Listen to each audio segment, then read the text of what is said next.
আব্বাটা কই গেল তা কি জান? চুল টুল কাটবো, টাকা পয়সা দেয় না। হয়তো আব্বা বসে আছে, যাই দেখি। আব্বা, চুল কাটবো, টাকা দাও। চুল কাটবি? হ্যাঁ, চুল কাটবো, টাকা দাও। টাকা দিচ্ছি, যেরকম 600 গাড়ি কিনেছি ওরকম 600 চুল কাটবি না কেন? আচ্ছা ঠিক আছে, দাও, টাকা দাও। 100 টাকা দিচ্ছি, 10 টাকা ঘুরিয়ে আনবি, আমার বিড়ি নি। ঠিক আছে, দাও। আব্বা শুন দিচ্ছে সওয়াল 100 টাকা দিয়েছে, তো 101টা কথা শুনিয়ে দিয়েছে। এবছরের চাষবাসের যা অবস্থা, মনে হচ্ছে পুরো লস হয়ে যাবে। যাই হোক গে, বাড়ি গিয়ে গা দিয়ে ভাত পানি খাই। ছাবালটা চুল কাটতে গেলে এখনো পর্যন্ত আসবে কেন রে?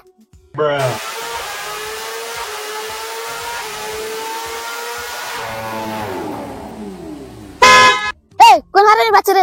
এ তো আমার বাচ্চা। কি চুল কাটিস রে? পুরো কুকুরের মতন তো। গরু দেখলে গরু ছুট মারবে। আমি তোর বাড়িতে একটু মানুষের মতন চুল কাট। কি চুল কাটিস তুই? তোমার বুড়ো হাড়া লোক, তোমরা কি জানো? এখনকার ফ্যাশন, এইগুলো ফ্যাশন। কুকুরের মতন সিঁড়ে কাটা ফ্যাশন?